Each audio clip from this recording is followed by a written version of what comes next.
Buenas tardes, bienvenidos a Jueves de Academia, un espacio de la Escuela de Trabajo Social, donde debatimos sobre el trabajo social, las ciencias sociales, educación, salud, contexto nacional, internacional, economía.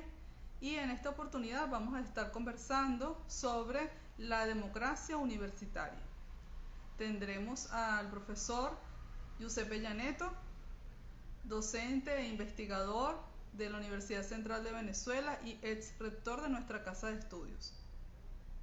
Saludos, bienvenidos a Jueves de Academia, gracias por unirse a esta transmisión. Estamos hoy esperando en este momento al profesor Giuseppe Llaneto, ya se acaba de conectar, lo voy a contactar para tenerlo acá con nosotros desde ya. Buenas tardes, saludos a todos y bienvenidos a Jueves de Academia. Que el profesor Llaneto se una a nuestra transmisión, ya le enviamos la invitación. Bienvenido, gracias profesor, ¿cómo está? Bueno, muchísimas gracias. Bien, bien, aquí esperando esta conversación más que otra cosa a la cual estoy invitado para hablar sobre democracia universitaria, en esta excelente idea de la Escuela de Trabajo Social, que por cierto veo que tiene el nombre de José Gregorio Vieira, ¿no? Que en paz descanse. Usted se refiere al Observatorio de la Política Social. Los territorios que vi un logotipo allí con el nombre de él, un Sí, correcto, universitario correcto. muy comprometido. Así es, totalmente. Fue mi profesor y bueno, qué mejor que honrar, que honor tenerlo como en el nombre pues de este centro de investigaciones que además él propuso en su momento y por Claro. ello entonces quedó con su nombre y bueno, allí lo tenemos en funcionamiento. Bueno, profesor, gracias por aceptar nuestra invitación. Nosotros todos los jueves nos estamos reuniendo acá por Instagram Live y contamos con un invitado de alto nivel, como usted, y debatimos diferentes temas del trabajo social, de las ciencias sociales, temas también, por supuesto, educativos, de la universidad, del contexto nacional, internacional. Y bueno, en este momento estamos estudiando la información general de la actividad mientras se conectan nuestros seguidores que bueno, por cierto, han estado muy entusiasmados con su presencia en este espacio. Eh, Saludo a todas las personas que están uniendo a esta transmisión en este momento y voy a presentar al profesor, al doctor Giuseppe Llaneto. Fue nuestro rector desde el año 2000 hasta el año 2004, además presidente de AVERU, Asociación de Rectores Universitarios de Venezuela. Es licenciado en Química y PhD en Química.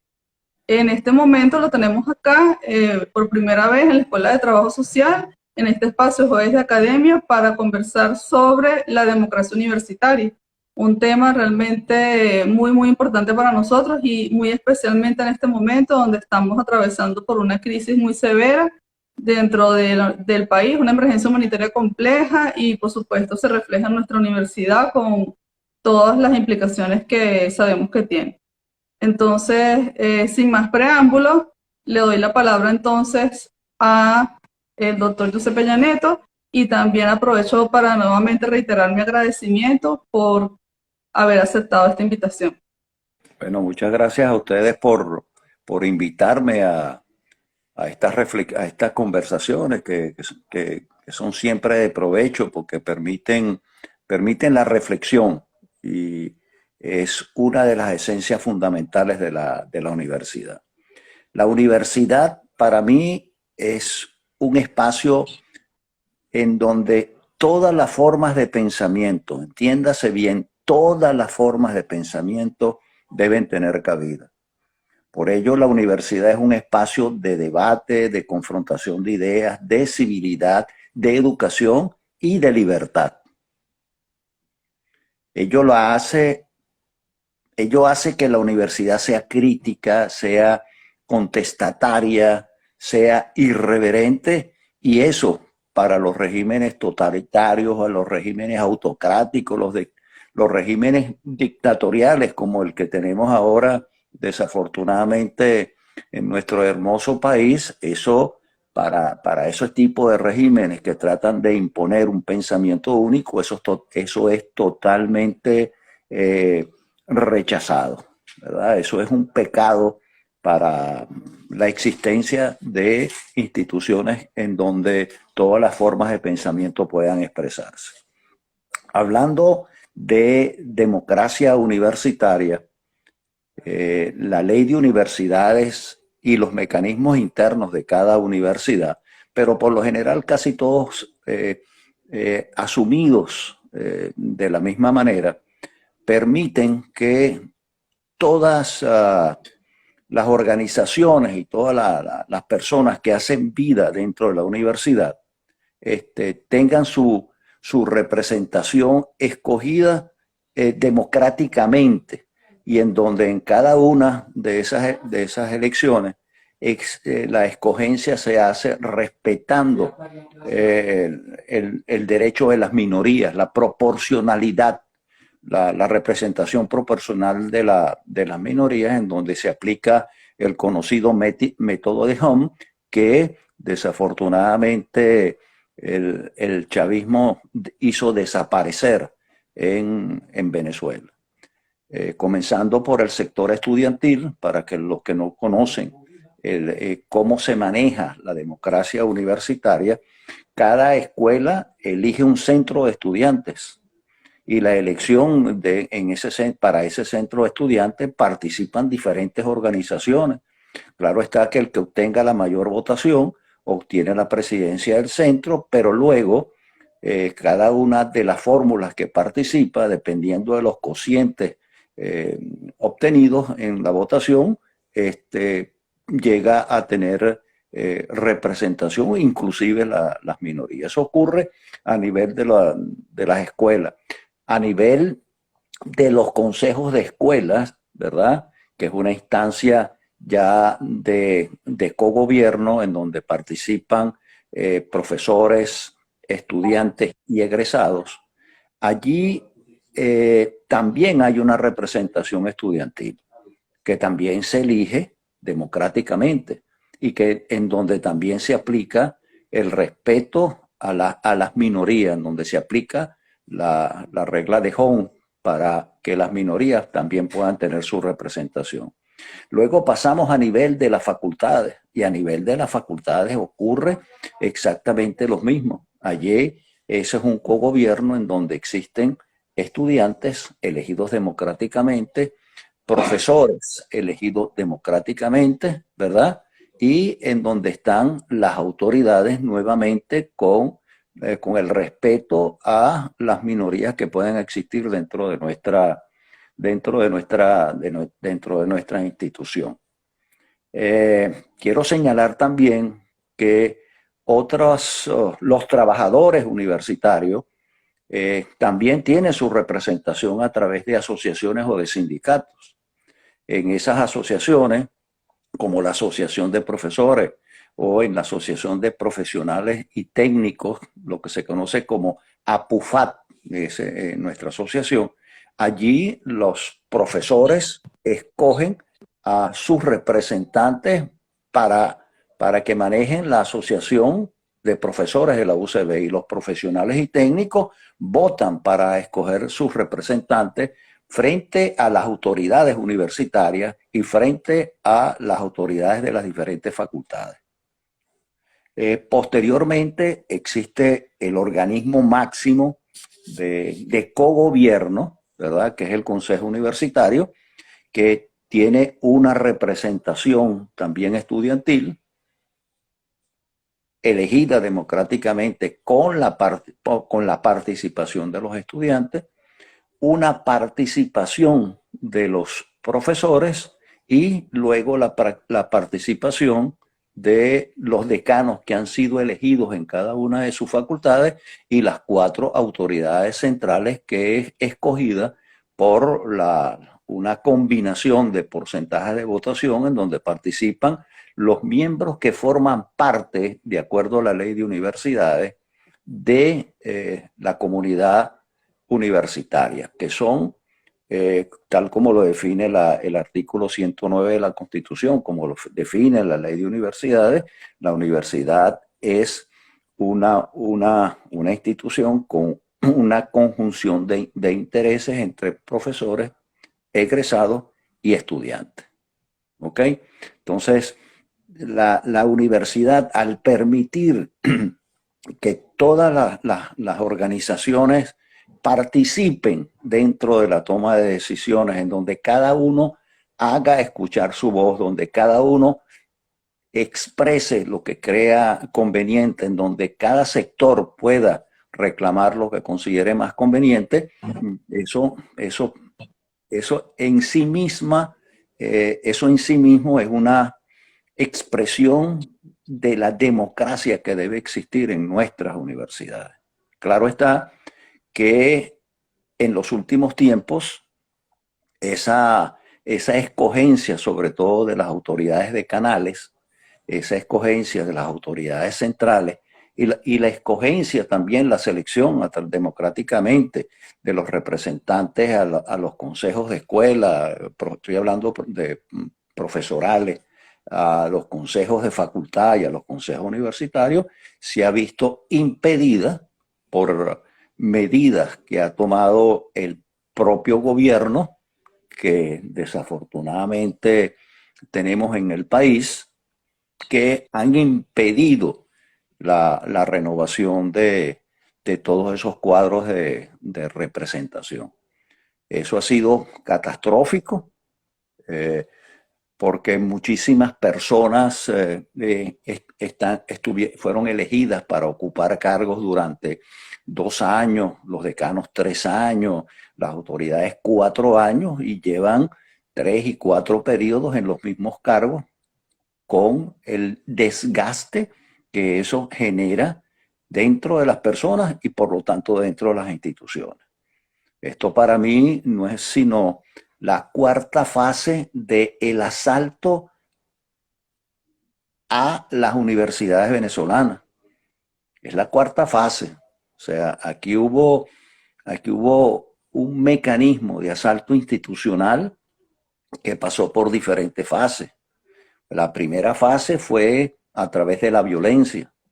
En el año 2001, cuando yo era rector, en donde asaltaron la sala de sesiones del Consejo Universitario y con una violencia descomunal, jamás vista. Y mira que yo pasé con mis 5 o 6 años de estudiante, más los 30 años de universidad, de trabajo, fueron 36 años y yo nunca vi una violencia tan desmedida. Allí la comunidad, con sus autoridades al frente, con 3 de sus 4 autoridades, porque hubo un traidor que se prestó para el gobierno, ¿verdad? Por intereses no académicos ni dogmáticos, sino por intereses crematísticos, ¿verdad? La comunidad como un todo logró preservar la institucionalidad.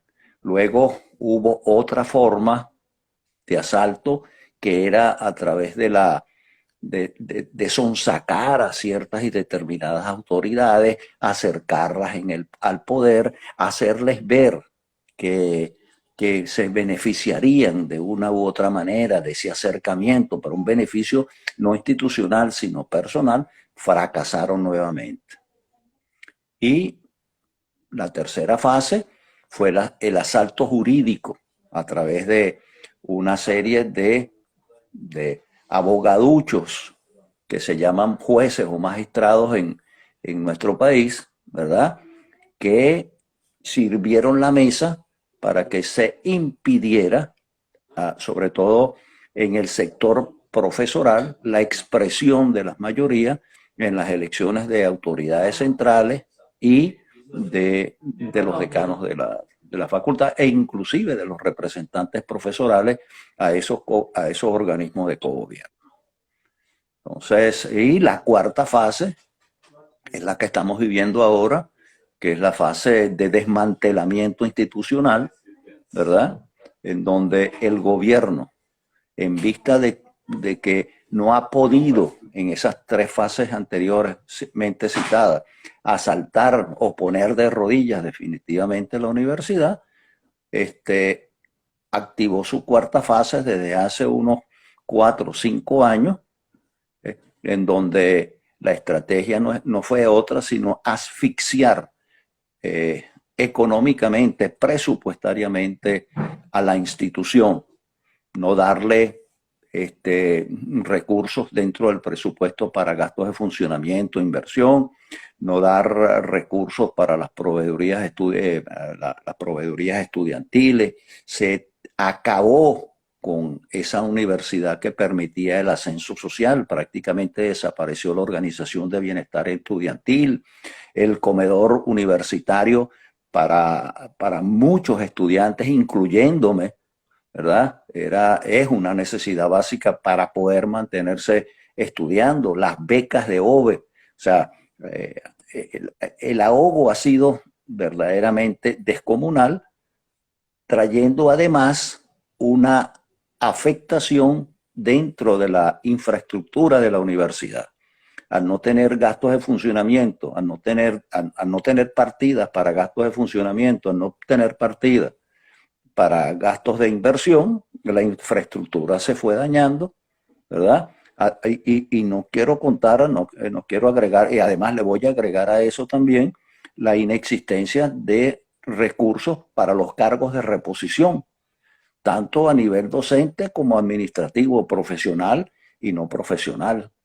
Entonces, eso ha traído prácticamente un desmantelamiento de la institución, no solamente físico, sino también personal. Y a eso ahora, unido a la crisis brutal que atraviesa el país, bueno, la deserción profesoral y la deserción estudiantil es enorme. Y recientemente hemos visto como parte de esa estrategia, ¿verdad? La visita a escondidas de noche de el que se hace llamar presidente, con un cortejo de escoltas, ¿verdad? Me imagino que eran las 8, 9, 10 de la noche, con toda la universidad iluminada, aulas iluminadas, obreros trabajando. A esa hora no se trabaja en nuestra institución, mostrando cómo las autoridades habían abandonado la institución y el gobierno Salvador estaba rescatando unos espacios que las autoridades habían abandonado. Lo que estamos viviendo es un proceso continuado para tratar de someter a la institución, para ponerla al servicio de un mecanismo único. Y yo estoy poniendo como ejemplo a la Universidad Central de Venezuela, pero en otras universidades es lo mismo. Y cuidado si no es peor, el caso de la Universidad de Oriente es dramático. Quema de bibliotecas, desmantelamientos de laboratorios de docencia, de investigación, con la participación de gente cercana a los gobernadores de esos estados, sin que los cuerpos de seguridad intervengan. De verdad que estamos en una situación triste, deplorable, y en donde los más afectados son los sectores de menores recursos. Venezuela siempre fue, o al menos en el periodo democrático, y desde que Bolívar y Vargas en 1827 suprimieron a la universidad, a aquella universidad de preservación de castas, y cambiaron los reglamentos de la universidad para que todo el mundo tuviera acceso. Cuando digo todo el mundo, todo aquel que intelectualmente pudiera ingresar, ¿verdad? Venezuela, sobre todo también en los últimos 40 años de democracia, tuvo un ascenso social en donde la mayoría de nosotros pudimos estudiar aún sin recursos, contando con becas de OVE. Yo fui becario de OVE, siendo preparador, siendo auxiliar docente. Yo fui preparador, yo fui auxiliar docente. Posteriormente se formaron cuadros en las mejores universidades del mundo, con becas del Consejo de Desarrollo Científico y Humanístico de la universidad. Bueno, todo eso quedó desmantelado. ¿Y a quién afecta principalmente a eso? Al pueblo que ellos dicen defender. Afecta a los sectores de menores recursos.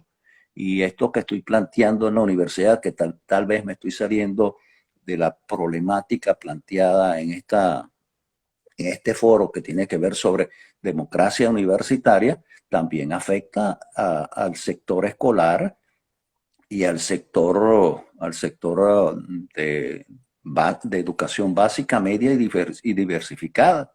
Mientras vemos que las universidades privadas invirtieron en tecnologías de la nueva, en las TIC, tecnología de la información y de la comunicación, no solamente las universidades, las escuelas y los liceos públicos, privados también lo hicieron.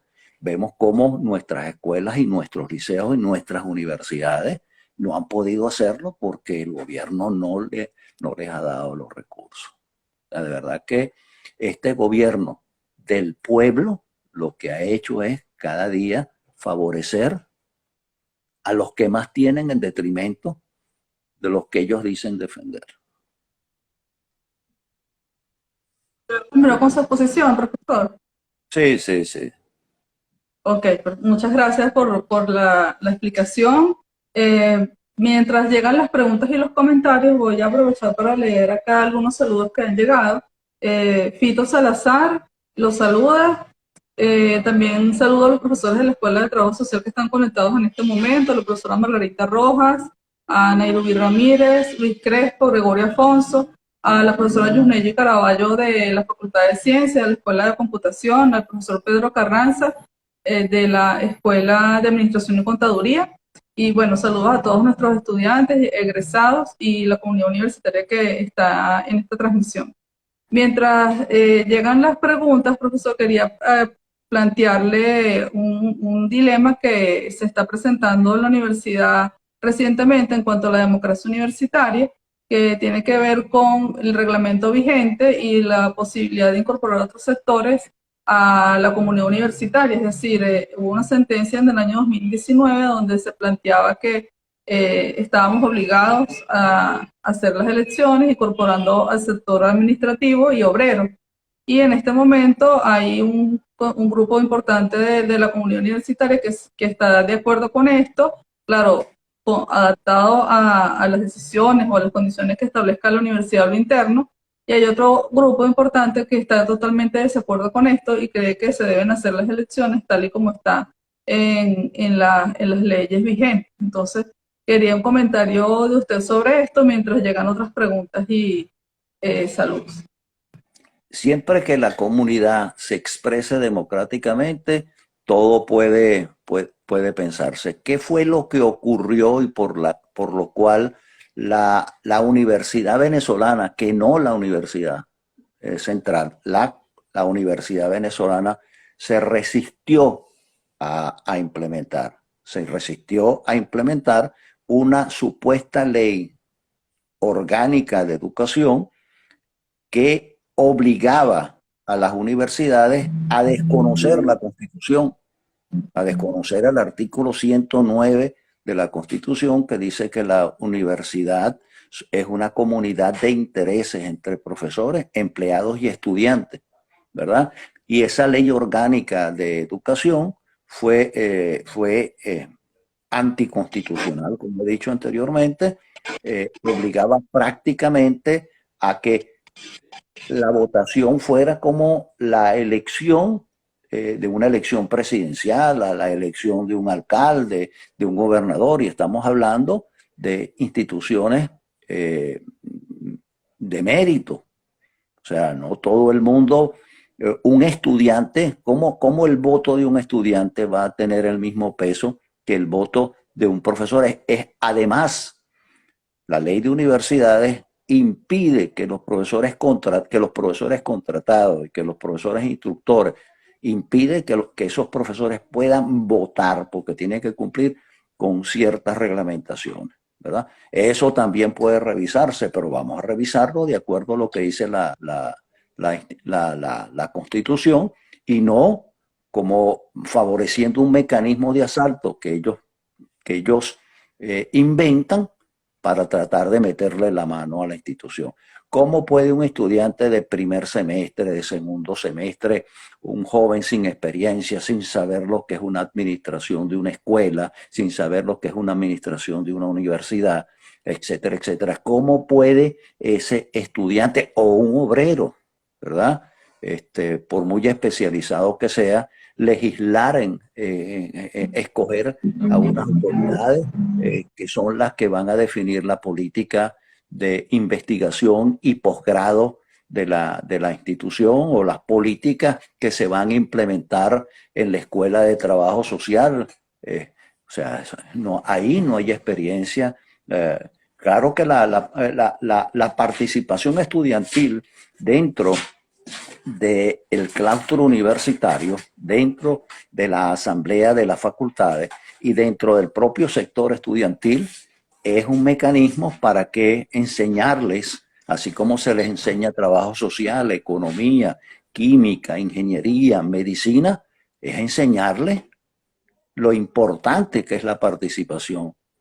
Pero cada quien tiene un peso específico y tiene un conocimiento determinado para participar. Es más, me acuerdo que cuando yo fui vicerrector antes que rector, ¿ok?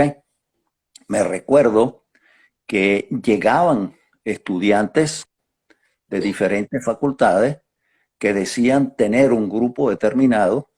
A ellos no les importaban las elecciones en las escuelas, no les importaban las elecciones a nivel de facultades, y ellos venían y se le presentaban a uno a ofrecerle: yo tengo 30 votos del claustro. Ah, pero esos 30 votos del claustro había que pagarlo, ¿verdad? ¿No? Y lo mismo ocurría a nivel de las elecciones de canales. Y entonces yo fui uno de los que propuse en el Consejo Universitario que esa perversión había que eliminarla y que lo que se tenía que hacer era modificar el reglamento de elecciones para que todos los estudiantes se expresaran democráticamente y no por una representación que por lo general lo que buscaba eran unos intereses distintos, los intereses de todo el estudiantado, y eso se aprobó. Hoy en día votan todos los estudiantes y de allí se escoge, y una vez que se contabiliza el número total de votos que representa el 25% del voto total para las elecciones, para el claustro universitario, allí se contabiliza la votación de cada uno de los estudiantes.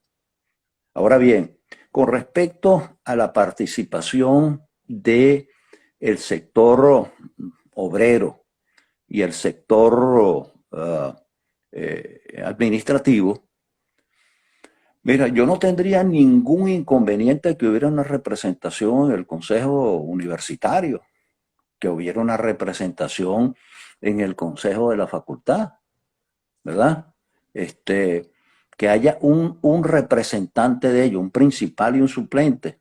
Bueno, si tenemos dos o tres representantes estudiantiles, dependiendo que dos en el Consejo de Facultad y en los consejos de escuela, y tres en los consejos universitarios, ¿por qué no podemos tener un representante de cada uno de esos sectores? Pero mientras no se produzca un cambio dentro de la ley de universidades, mientras que eso sea una imposición arbitraria de un gobierno que lo único que le interesa es asaltar la institución para ponerla al servicio de su pensamiento único, nosotros no tenemos por qué hacerlo. Eso no implica que muchas veces uno tenga que hacer ciertas negociaciones, manejarse con mano zurda, como se dice por allí, como hizo la Universidad Nacional Experimental del Táchira, que se sentó con sus estudiantes, con sus empleados y sus obreros, y ahí definieron unos porcentajes para que todo el sector estudiantil participara, para que todo el sector de empleados y obreros participara, pero cada uno con su porcentaje, porcentajes que en ningún momento pueden ser iguales o superior a lo que representa, al porcentaje que representa a la gente que verdaderamente conoce la academia, que tiene experiencia y conoce la parte administrativa de nuestra institución. Muchas gracias por su respuesta, profe. Ya tengo tres preguntas más. Una, ¿existe democracia en las universidades experimentales, sobre todo en las agrupadas en árbol? Claro, claro que no Profesor existe. Alfonso, No existe. ya un poquito obvia, pero el profesor Gregorio Alfonso pregunta, en su opinión, ¿debemos realizar elecciones en todos los niveles desconociendo el cerco jurídico del gobierno? ¿Cómo ve ese escenario si ocurre? Además, otra pregunta que dice, además del voto, ¿qué otras dimensiones de la democracia se deben fortalecer en las universidades?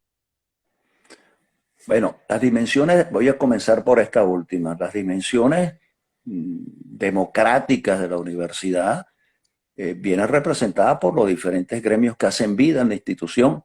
Si bien ellos no participan en las elecciones de canales ni en las elecciones rectorales, esas representaciones de empleados, de obreros, de empleados administrativos o profesionales, porque existen dos sindicatos, o de los obreros y también profesorales, ellos tienen audiencia en los diferentes organismos de cogobierno dentro de la universidad. Por algo se les escoge, por algo se les elige para representar a sus comunidades ante las autoridades de la escuela, de la facultad y de la universidad.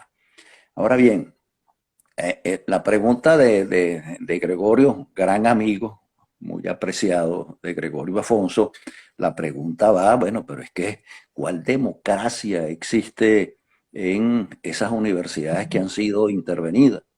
¿Verdad? No, Es la más, pregunta del profesor Gregorio es sobre si, en su opinión, debemos realizar elecciones en todos los niveles desconociendo el cerco jurídico del gobierno y cómo ve en ese escenario si ocurre.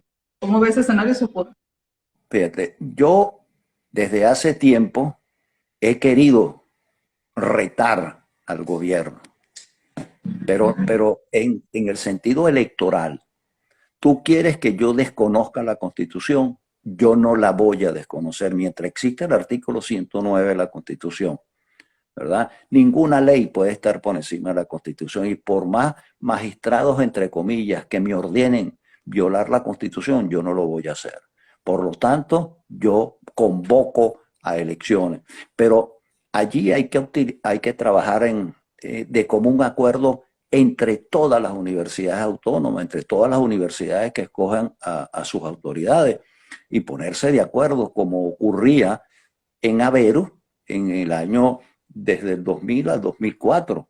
Allí las decisiones se tomaban de común acuerdo, que si a una universidad le daban la mitad para pagar la quincena y a otra se la daba completo, no, ninguna universidad paga la quincena hasta que no nos den el dinero completo a todos. Y una le daban el aguinaldo y a otra nos castigaban porque nos portábamos mal. Bueno, ninguna paga el aguinaldo. O sea, Averu trabajaba de manera coordinada. Aquí lo que se ha debido hacer es convocar a través de Averu, ¿verdad?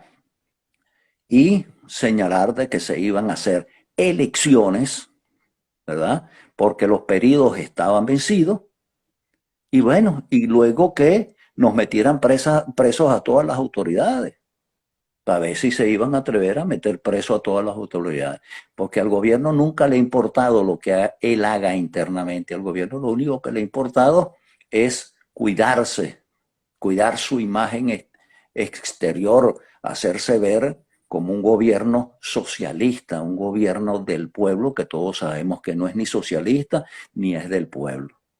Entonces, yo hubiera retado a a lo que se llama Tribunal Supremo de Justicia y hubiera realizado las elecciones de acuerdo a la ley de universidades, tanto decanales como rectorales.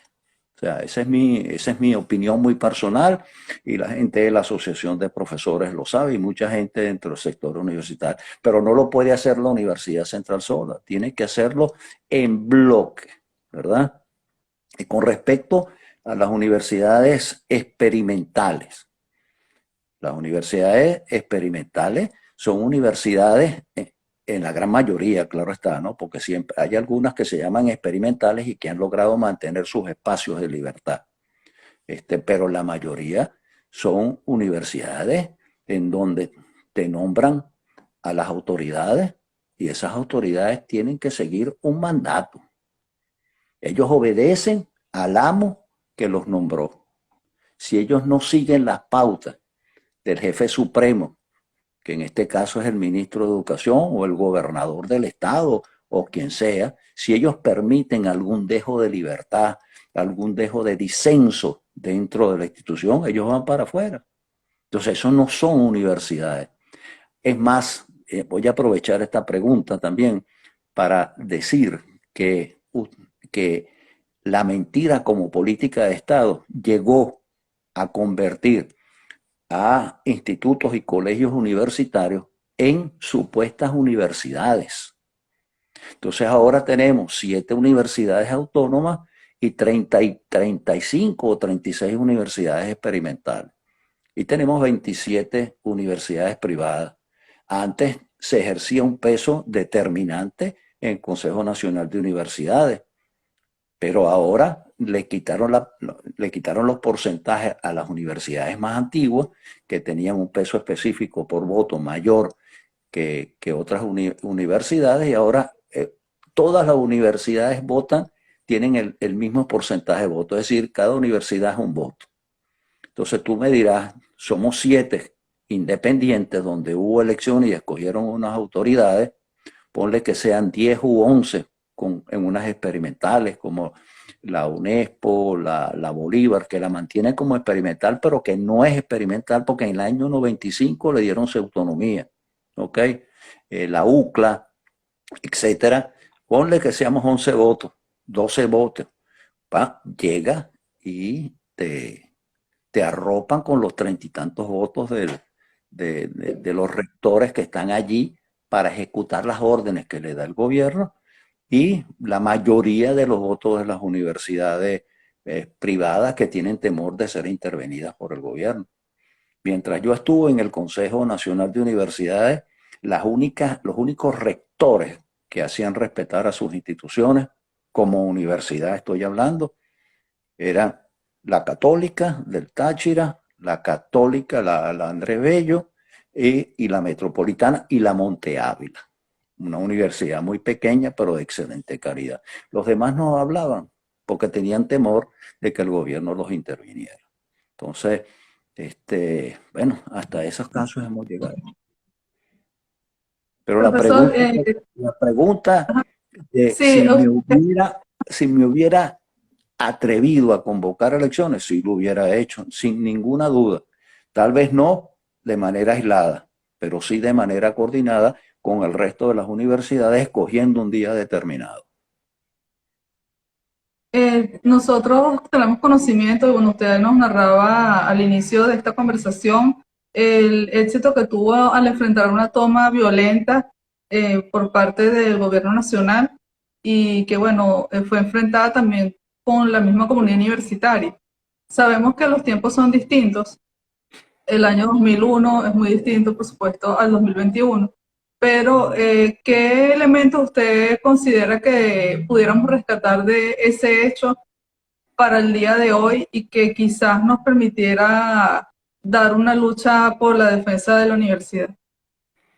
Mira, en aquel momento había medios de comunicación, había libertad de expresión, los medios de comunicación nos ayudaron, el chavismo no era un bloque, había un chavismo, vamos a decir, yo lo defino como académico porque en la práctica eran académicos que se opusieron a la toma de la universidad, pero también hay que decir que la comunidad como un todo se enfrentó a los violentos, se enfrentó al gobierno. Yo recuerdo que sobre todo, y no porque estemos aquí en un foro propiciado por la Escuela de Trabajo Social, que personas como Luis Crespo, José Gregorio Vieira, José Gregorio Afonso, ese que se llama ese que se hace llamar Gregorio Afonso, se llama José Gregorio Afonso, igual que mi hijo que se llama José Gregorio Llaneto. Estaba Carlos Hermoso, muchísima gente participó y se enfrentó al autoritarismo defendiendo a la institución, profesores, estudiantes, no tanto el sector administrativo, el profesional sí, pero hubo personas involucradas en el sector administrativo que participaron en la toma. ¿Qué pudiera pasar en este momento? No sabría qué decirte. Antes había unas autoridades comprometidas totalmente con la institución. Habían, en este momento, no podría asegurar lo mismo. Ahorita tenemos una deserción de profesores inmensa, tenemos una deserción estudiantil enorme, la universidad está desmovilizada, ciertos manejos autocráticos dentro de la misma institución han fracturado ese frente que debería conformarse para atacar la deriva en la cual está inmersa la universidad, y no sé si sería posible, pero con unas autoridades comprometidas, con unos gremios comprometidos, con unos estudiantes comprometidos, y con una sociedad comprometida, se puede dar la lucha, pero tiene que ser un bloque unido. Y lo que nos ayudó a nosotros, la toma no la derrotó Llaneto, la toma, Llaneto resistió junto con Víctor Márquez, junto con Elizabeth Marval, junto con Ernesto González, con los decanos. Me acuerdo de Víctor Rago, me acuerdo bueno, de la mayoría de los decanos, bueno, la mayoría no, la totalidad de los decanos, Rafael Ramírez, que había sido exdecano, todo el mundo se involucró junto con, yo diría, el 95, 98% del sector estudiantil a defender a su institución. Y ahí la institución derrotó a la barbarie. Los demás, también hay que recordar que se trató de asaltar a la Universidad de Carabobo, pero ya ellos estaban advertidos. Y en ese momento las autoridades respondieron con fuerza a los tomistas. Lo mismo trataron de hacer en Mérida, lo mismo trataron de hacer en Luz. Y me recuerdo que el rector de Luz me dice, mira, Llaneto, me han tomado tal auditorium, ¿qué hago? ¿Y cómo que qué haces? ¿Te lo tomaron? ¿Y dónde estás? Tú estás en Maracaibo. Bueno, córtale la luz y el agua, vamos a ver si resisten. No resistieron, imagínate tú en Maracaibo con ese calorón que hace, pero ya ellos estaban advertidos y los rectores trabajábamos en bloque. No fue Llaneto, fue la universidad como un todo que derrotó la imposición de un pensamiento único en la universidad, que afortunadamente impidió que fuera asaltado el resto de las universidades autónomas. ¿Qué comentario nos puede hacer sobre la Asociación de Rectores Universitarios en este momento? Ya nos hacía referencia a lo que usted haría en caso de estar en esa posición en la que nos encontramos ahorita, como autoridad universitaria. ¿Qué cree usted que está sucediendo en este momento que no hemos tenido noticias sobre decisiones de este tipo o similares a las que usted planteaba por parte de ABER? Yo creo que hay un desgaste de las autoridades, un desgaste que es natural. Ese desgaste que es natural por el tiempo. Tú fuiste escogido por 4 años y llevas 12, 13, 14, ¿verdad? Eso produce un desgaste. Adicionalmente a eso, no olvidemos que el Libertador decía que cuando una persona permanece mucho tiempo en el poder, se acostumbra a mandar y los otros se deben acostumbrar a obedecer, y eso en nuestra universidad no funciona. No en la central, en nuestras universidades autónomas eso no funciona. En las universidades de verdad, eso no funciona. O sea, yo creo que por ahí van las cosas. Hay un desgaste natural, hay un desgaste consecuencia de diversas cosas que uno siente de que no hay un bloque común para enfrentar este asalto que ojalá no sea definitivo en contra de la universidad, porque al final no será ahora, no será dentro de un año, no será dentro de 5 años, pero al final la sombra siempre va a ser vencida por la luz de la universidad. Teniendo en cuenta, bueno, eso que nos acaba de decir, que realmente es muy esperanzador, eh, teniendo en cuenta la situación en la que estamos ahorita, ¿qué perspectiva ve usted para la universidad? Si, digamos, se mantienen estos elementos que estamos nosotros transitando. Fíjate, mientras haya una comunidad activa, y ese es el problema que tenemos ahorita, que la comunidad está desmovilizada, producto del COVID, producto de salarios miserables, profesores y estudiantes que no pueden, que no tienen recursos ni siquiera para pagar el pasaje para ir a sus centros de estudio, estudiantes que no tienen, bueno, profesores, estudiantes, empleados y obreros que no ganen ni siquiera para poder alimentarse. Mucha de la población, de esa población vive fuera de la Gran Caracas, ¿verdad? Yo veo que la situación es bastante compleja, sin embargo, bastante difícil. Allí veo que ha habido, la universidad se ha mantenido, y eso también para mí ha sido un error y lo he manifestado en otras oportunidades, y lo ha manifestado también la asociación, no es que sea una idea mía, también lo ha manifestado la Asociación de Profesores de la UCB, el aparentar una normalidad que a todas luces es fingida, porque no es normal que en una universidad los profesores no ganen ni siquiera para comer. No es normal que en nuestras universidades que tienen comedores universitarios, los estudiantes que necesitan el comedor no tengan cómo alimentarse. No es normal que profesores, empleados y obreros ni siquiera ganen dinero para sustentarse ellos y sustentar a su familia. Había que haber tomado decisiones, repito, no individuales, sino de manera conjunta para forzar la barra frente al gobierno, con el riesgo de que pudieran intervenir las universidades, pero no iban a intervenir a una, tenían que hacerlas a todos.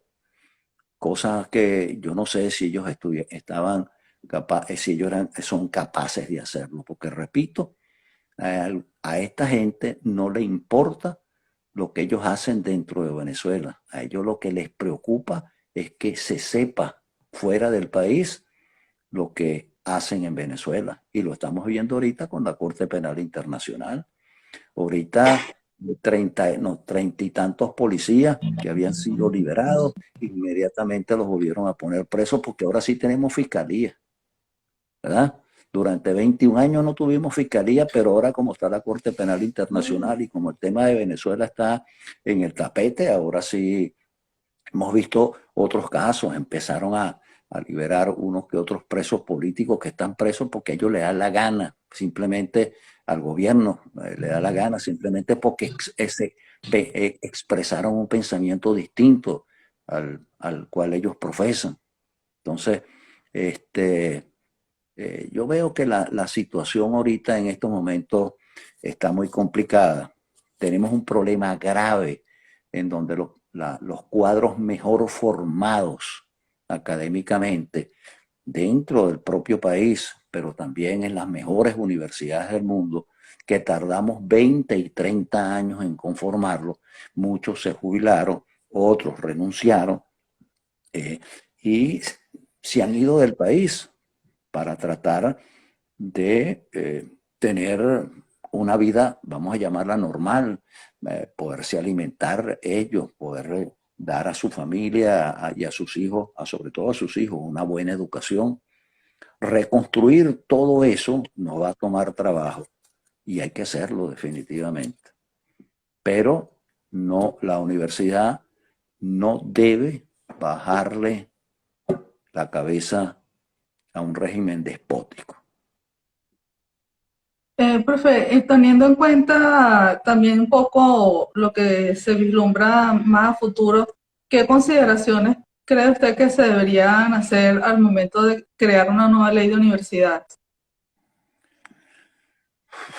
Mira, yo no sé, esa ley de universidades que nosotros tenemos es, yo no me preocuparía tanto por las universidades y no me preocuparía tanto por las universidades y te lo voy a decir porque cuando nosotros salimos a las mejores universidades del mundo a hacernos nuestros posgrados, nosotros quemamos la liga.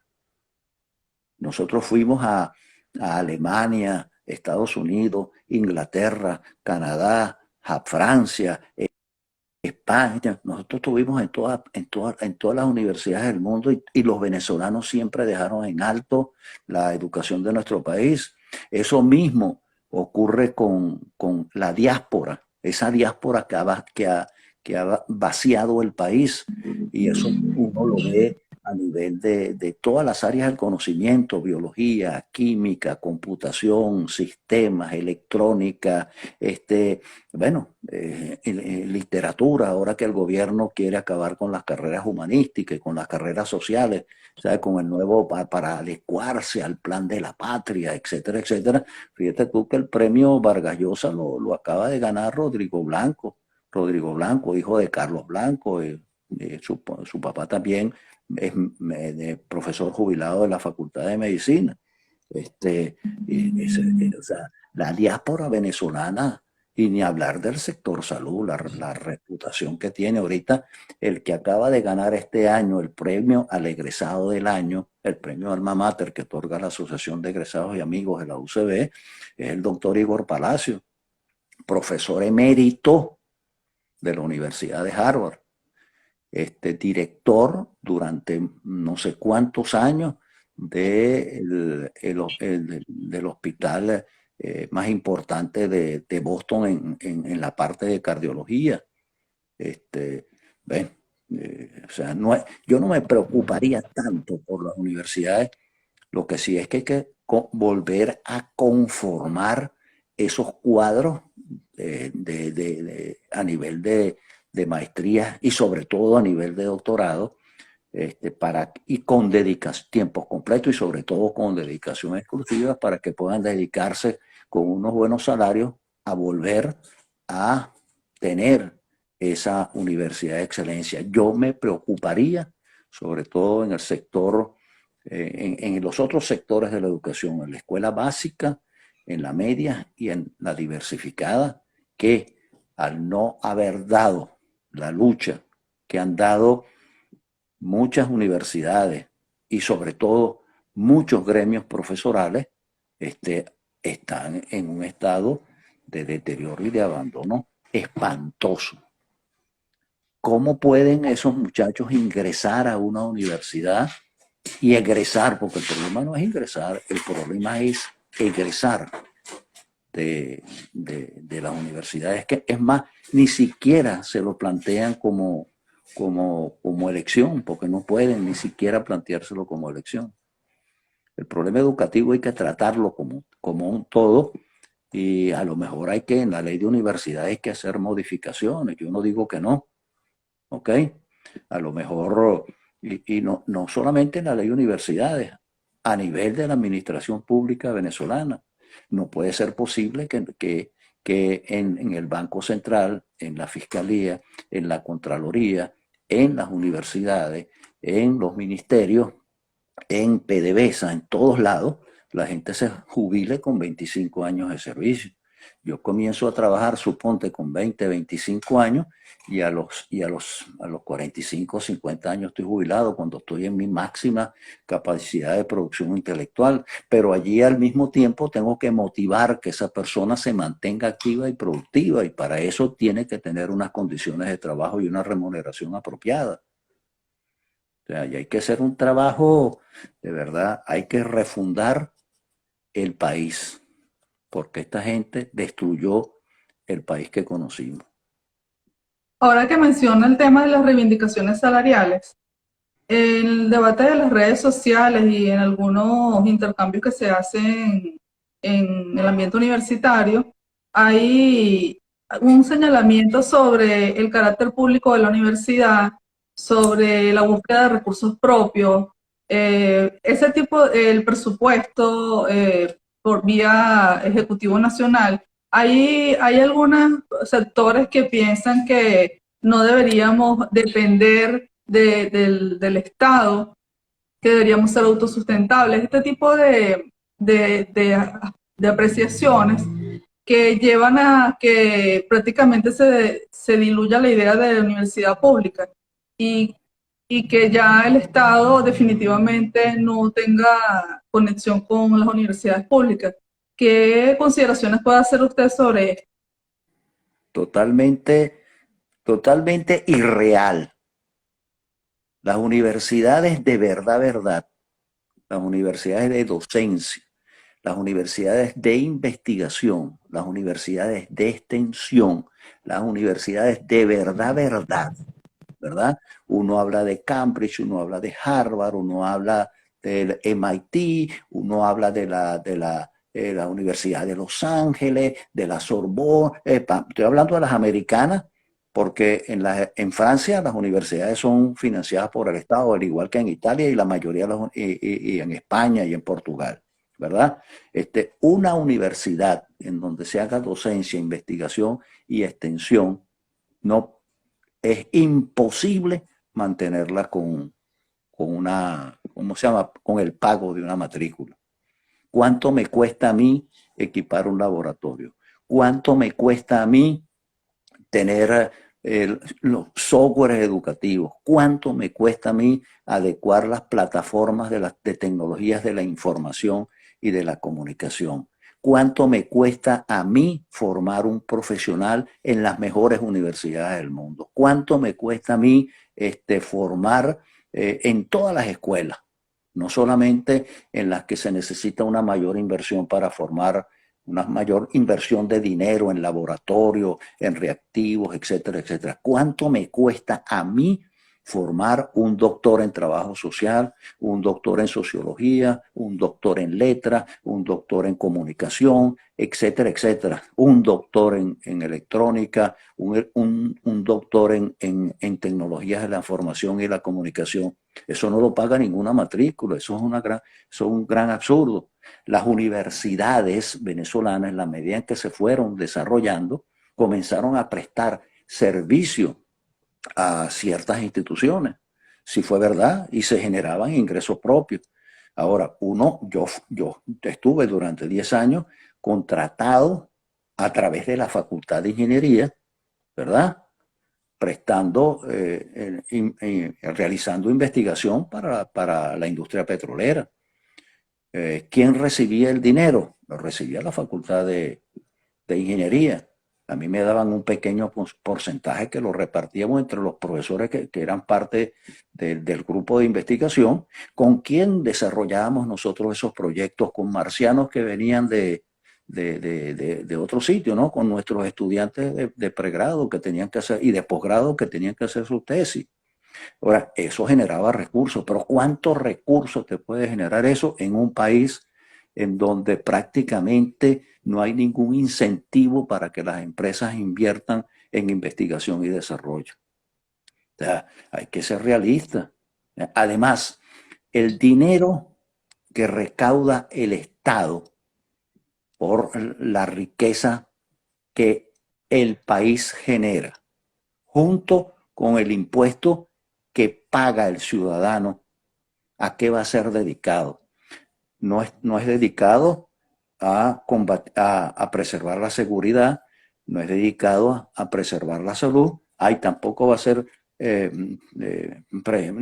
destinado para la educación. O sea, eso es totalmente absurdo. Los que conocemos lo que es una universidad de verdad, verdad, no se financia con el pago de una matrícula. Y en caso, o sea, y en el supuesto caso, ¿cuántas personas, y vamos a hablar de las universidades privadas, cuántos venezolanos, qué porcentaje de la población tiene posibilidades de pagar una matrícula en una buena universidad como lo es la Metropolitana? ¿Cuántas? La Universidad Católica, que es una universidad que todos sabemos que se maneja con total desprendimiento, es una universidad que hace unos esfuerzos enormes en donde gran parte de la matrícula de los, no sé si el 30, el 40% de los estudiantes son becados, tienen una beca total, lo mismo hace la Monteabria. Te estoy hablando de universidades que yo conozco muy bien. O sea, ¿cómo haces tú para financiar la formación de los cuadros? Además, para ir adentrándome más al tema, porque me gusta ese tema, ¿de dónde proviene la excelencia de esas universidades? ¿De los cuadros que ellos formaron o de los profesores que se jubilaron de las universidades autónomas, que fueron las propias universidades que los formaron? Ah, por favor, para pagar la, la educación. Entonces, ¿de quién se va a seguir llevando el dinero que recauda el Estado? ¿Se lo va a seguir llevando quién? ¿El tuerto Andrade? ¿Se lo va a seguir llevando la enfermera de Chávez o el jefe de la seguridad de...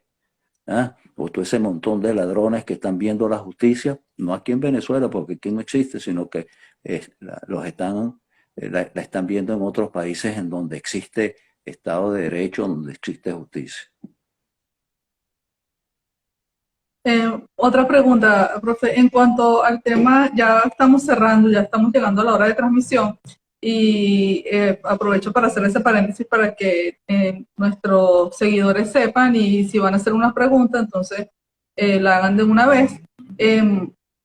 ¿Qué otras experiencias, digamos, que usted conozca de crisis universitaria pudiera referirnos que nos sirvan un poco para compararnos y para guiarnos en este proceso de defensa de la universidad?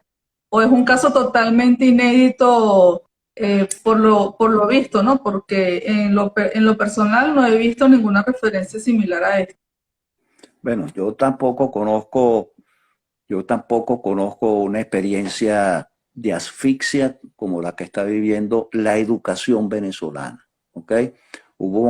Ha habido momentos determinados en América Latina y en África y en en algunos países asiáticos en donde han eliminado a un sector importante de estudiantes, de profesores, porque no profesan cierta y determinada ideología, pero jamás ellos jugaron a la destrucción de toda la estructura educativa. Ahí tienes tú el caso de Cuba. Ahí tenemos tú el caso de la propia Venezuela, cuando Gómez, cuando Pérez Jiménez, y ahí hicieron una racia, eliminaron, mandaron al exilio un montón de profesores, expulsaron estudiantes, metieron preso un montón de gente, pero nunca acabaron de la manera que lo está haciendo el gobierno de turno de Venezuela con nuestras universidades. Es acabar con la educación, con la calidad de la educación, es acabar con la libertad de un país. No tengo la menor duda. No darle facilidades a los sectores que menos recursos tienen de tener una universidad de calidad. Eso es de terror. Y voy a leerte aquí, preparándome para esta charla, algunas palabras de personas como Mandela, Fernando Sabater, nuestro Andrés Eloy Blanco. Andrés Eloy Blanco dice, hablando de educación: hemos echado al mar los grillos de los pies. Ahora vayamos a la escuela a quitarle a nuestro pueblo los grillos de la cabeza, porque la ignorancia es el camino de la tiranía. Luego te dice Mandela, es a través de la educación que la hija de un campesino puede convertirse en médico, que el hijo de un minero puede llegar a ser el jefe de la mina y que el hijo de un agricultor puede convertirse en presidente de una nación. O como te dice la Sabater, la educación es subversiva. ¿Por qué es subversiva? Porque la educación es un antídoto contra la fatalidad. La fatalidad provoca que el hijo de un pobre sea siempre pobre, que el hijo de un ignorante sea siempre ignorante. Una buena educación hace saltar estas barreras por los aires. La educación es lo más subversivo que hay. Tú no puedes quitarle la educación a un país y menos puedes, como está ocurriendo ahorita, perjudicar a la gran mayoría de la población que no tiene acceso a una educación privada. Y por eso es que nos están atacando de esa manera, porque la educación es subversiva. Es subversiva. Pensar distinto es un delito en un régimen autocrático. Me llegó otra pregunta. ¿Cómo revertir la estrategia del gobierno de la destrucción de la educación superior? Complicada. Es complicada, pero allí te voy a citar un artículo de un colega mío, Vladimiro Mujica, profesor jubilado de la universidad de mi generación, en donde dice que hay que dejar de lado todas las diferencias que podamos tener en estos momentos y todos los sectores de la universidad unirnos para enfrentar esta deriva destructiva, unirnos al interno, pero también unirnos a nivel nacional. Cuando yo digo, o sea, una universidad por sí sola no puede defenderse, pero muchas universidades unidas tomando decisiones en conjunto, ¿verdad? Sin que haya personalismo, sin que haya rectores que quieran o rectoras que quieran ser presidentes, gobernadores, alcaldes, qué sé yo, o sea, únicamente pensando en el país, pensando en la institución a nivel nacional, ir como un todo, gremios y autoridades junto con los estudiantes y la sociedad venezolana en su conjunto, ir todos en defensa de la institución, planteándose elecciones. Este, eh, Hay que tener presencia en la universidad. Lo que pasa es que la pandemia también ha jugado a desmovilizar a la institución. Entonces, o sea, hay una serie de factores, pero lo único que puede salvar es unirse en estos momentos más allá de las diferencias que podamos tener. ¿Qué consideraciones puede hacer sobre esa figura del protectorado que acaban de anunciar? Y otra pregunta que me llegó es si tiene información sobre aspectos como, por ejemplo, el padrón electoral, si está actualizado, si se está construyendo, si tiene algún tipo de información sobre ese particular No, no, en cuanto a la UCB. no tengo información en particular. Yo sé que la Comisión Electoral hizo una consulta al Consejo Universitario, etcétera, etcétera, pero no se ha tomado ninguna decisión, se le ha estado dando largas al asunto. Y la primera pregunta no la entendí, la pregunta que hiciste de primera. ¿Qué consideraciones puede hacer sobre la figura del protectorado que se acaba de anunciar para la Ah, no, UCB? imagínate tú, ¿qué te puedo decir? Una aberración. ¿Quién va a proteger a la universidad? ¿Los que la han destruido? Esa gente que destruyó la universidad, no otorgándole los recursos, ahora esa misma gente nombra a, a alguien de su camarilla para proteger lo que ellos destruyeron. Por favor. Esa misma persona, por cierto, egresada de la Facultad de Ingeniería de la UCB, que yo creo haberle dado clases, este, era la misma que tenía que sanear el Guaire. Y nosotros vemos lo que es el Guaire, lo que sigue siendo el Guaire, no lo que es ahora, porque siempre ha sido lo mismo. Cuando se dispuso, se tomó la decisión de botar las aguas servidas en el río. Este, Eso es un absurdo. Dame dinero dentro del presupuesto universitario, las instituciones, las universidades tienen, los organismos, tiene el Consejo de Preservación y Desarrollo, es decir, el COPRED, y tiene la Dirección de Mantenimiento. Esos organismos eran los que hacían y o supervisaban los trabajos que se tenían que hacer y que se hicieron en la universidad. Ah, tú lo destruiste, ahora te presentas con tu cara lavada como defensor de la universidad, diciendo que las autoridades hay que salir de ellas porque no han mantenido la universidad, por favor, y nombrándome protectores. Los protectores somos nosotros, somos la comunidad. Así es, la comunidad universitaria.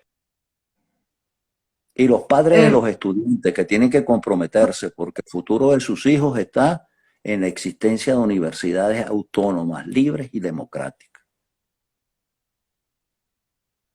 Así es. Ya superamos la hora, no queremos abusar de su tiempo y bueno, estamos muy agradecidos por el que aceptó tan rápido nuestra invitación y ha compartido todo este tiempo con nosotros. Quisiera que ya para cerrar nos diera algunas reflexiones que nos animaran también un poco y nos orientaran en esta lucha por la democracia universitaria.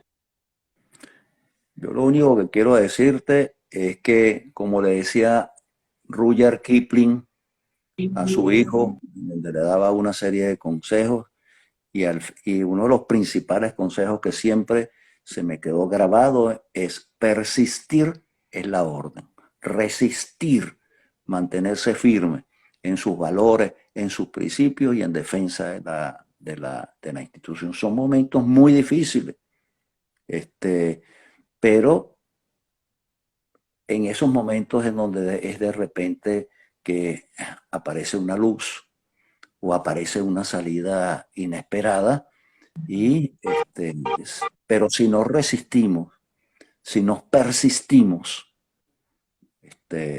si no luchamos por mantener lo que queda de universidad, estamos perdidos. Persistir es la orden. Muchas Bueno, gracias. muchas gracias, de verdad. Muchas gracias por su participación y nos ha dejado unas enseñanzas que esperamos traducirlas en la práctica, como el tema de la unidad y esto último que acaba de decir. Entonces, Bueno, bueno, y damos. saludos a todos los que participaron en el foro, que veo que es un número apreciable y de ahora en adelante está conectado los días jueves con ustedes. Muchas gracias. Bueno, lo esperamos todos los jueves y seguimos en contacto. Gracias, que tenga feliz tarde. Gracias. Hasta luego. Hasta pronto.